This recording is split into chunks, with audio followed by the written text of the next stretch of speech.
기능과 그다음에 문화적인 기능들을 모두 수행할 수 있는 그런 도서관이 꼭 필요하다고 생각합니다. 이어서 주희준 후보의 공약 발표 시간입니다. 발언 시간 2분입니다. 네. 서민 생활을 보장하는 주희준의 공약은 크게 4가지 분야로 선거 공보물에 드렸습니다. 주거와 노동, 교육, 복지 분야로 나눠서 당의 정책을 중심으로 몇 가지 말씀을 드렸습니다. 저희 정의당이 작지만 매력적인 정당입니다. 정책에서도 중앙당의 정책은 훌륭하다고 평가를 받고 있습니다. 노원의 주거와 관련된 정책은 세를 살고 있는 주민들이 50% 정도가 됩니다.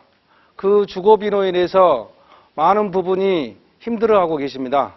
하여 전월세 상한제 현행 5%를 3.3%로 인하하는 문제와 그 다음에 임대차 계약 기간을 2년에서 3년으로 1년 연장하는 문제 등을 포함해서 주거 문제에 대해서 먼저 말씀을 드립니다. 그리고 두 번째로는 교육의 공공성 확보를 위해서 노력하겠습니다.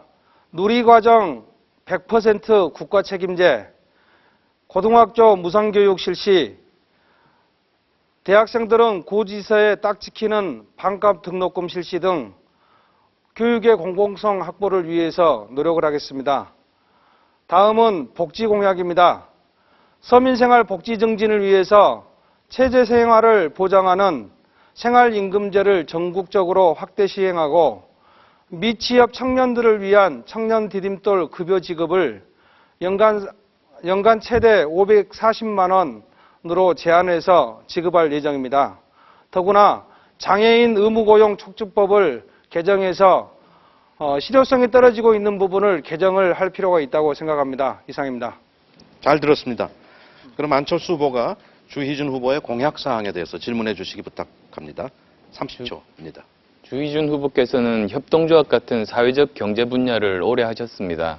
저도 기업의 창업, 성장, 사회적 책임 분야 경험이 많으면서 조합과 같은 사회적 경제가 더 활성화돼야 된다고 생각합니다. 이런 주제는 정당을 뛰어넘어서 서로 논의하고 협력할 수 있다고 보는데요. 향후 노원에서 사회적인 경제, 사회적 기업에 대해서 여야 정당 뛰어넘어서 같이 협력하고 발전시키는 모델이 필요하다고 보는데 어떠십니까? 네, 주희준 후보 1분 30초 답변해 주십시오. 네, 질문 고맙습니다. 노원에는 사회적 기업이 노동부 사회적 기업과 서울형 사회적 기업, 그리고 최근에 협동조합 기본법이 통과되면서 협동조합들이 많이 생겨나고 있습니다. 저는 함께걸음 의료복지 사회적 협동조합이라는 사회적 협동조합에서 근무를 했습니다. 그래서 사회적 기업과 협동조합을 포함해서 사회적 경제 활성화에 누구보다도 많은 관심을 가지고 있습니다. 현실 속에서는 사회적 기업 육성법이 존재하기는 하나 그 부분이 지금 당장은 사회적 기업들의 활성화를 위해서 많은 부분은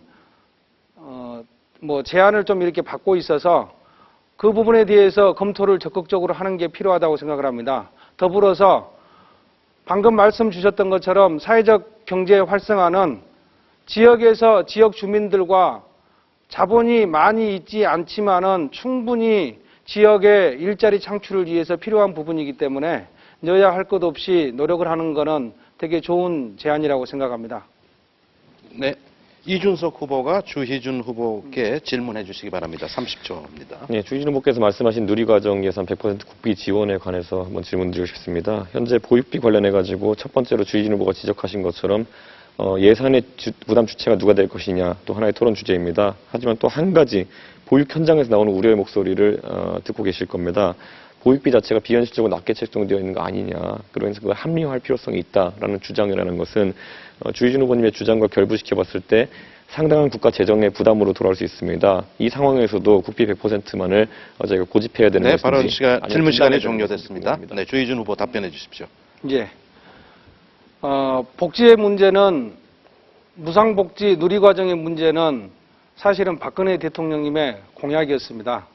그래서 그 부분은 공약을 지키는 게 1차적으로 중요한 문제인 것 같고요. 더구나 누리과정에 대해서 국가가 100% 책임을 지는 문제는 사실은 돈이 없으면 불가능한 문제입니다. 하여 실제로는 재정을 확보하기 위해서 재정을 더 증세를 하는 방향으로 재정을 확보하고 그 다음에 국가가 책임지는 게 현실적으로 맞다고 판단합니다. 이상입니다. 네. 자, 이제는 황창화 후보가 주희준 후보에게 질문해 주시기 바랍니다. 30초입니다. 구립 어린이집 증설에 대해서 한번 여쭤보겠습니다. 저도 기본적으로는 이러한 정책에 대해서 필요하다는 생각이 듭니다. 그런데 제가 옛날에 국무총리실에서 근무할 때 그 저출산 고령화 대책 같은 것들을 한번 사회 협약을 시도한 적이 있습니다. 그 과정에서 이 증설 얘기가 됐는데요. 예산을 실제 내려줘서 매칭 펀드 형식이다 보니까 그런 부분들이 민간 어린이집과의 갈등 이런 문제로 인해서 잘 실행하기 어려운 점이 있는데 한번 협의해보고 싶습니다. 네, 답변해 주십시오. 예. 노원구 전체 동 중에 구립 어린이집이 없던 동이 상계 구동이었는데요. 가장 최근에 한옥 구립 어린이집으로 탄생했습니다.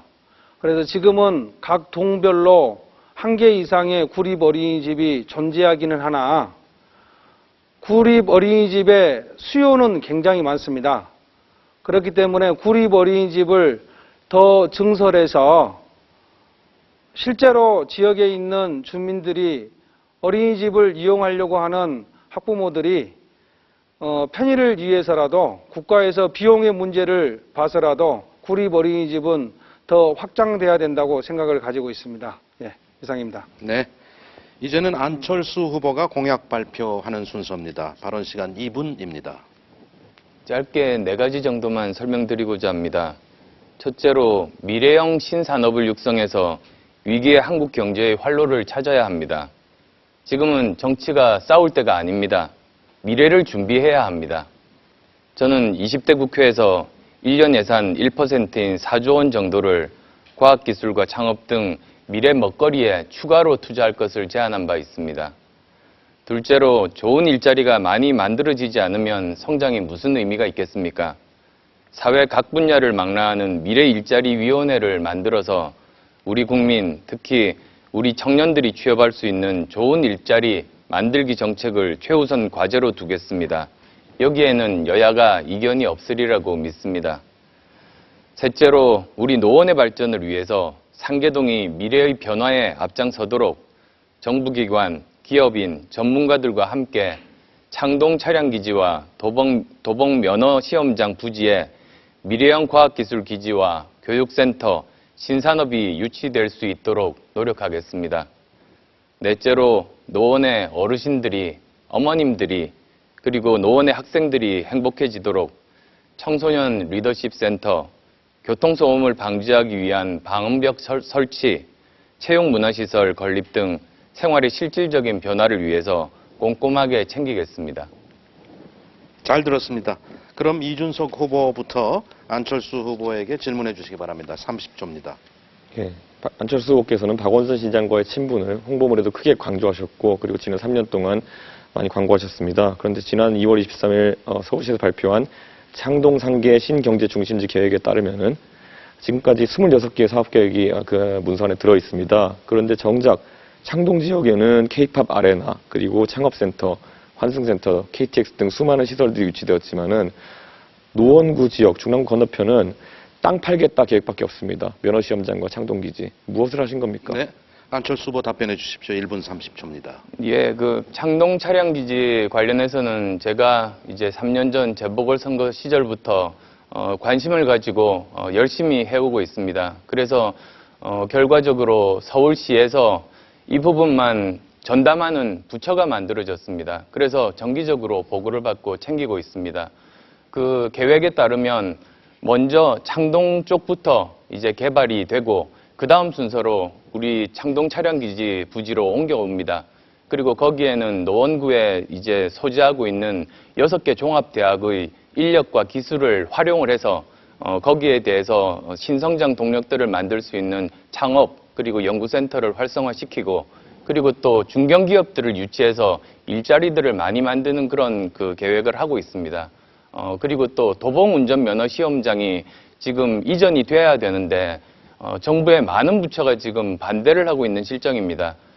저희 국민의당이 20대 국회에서 제대로 자리를 잡게 되면 그 부분에 대해서 제가 당대표로서 그 반대하는 부처들 모두 다 만나서 설득하고 조율하는 역할 하도록 하겠습니다.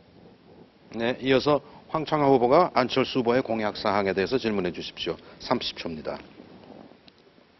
오늘 공약과 관련해서 원대한 말씀도 하십니다만은 저는 기본적으로 안철수 후보의 공보물을 쭉 훑어봤습니다.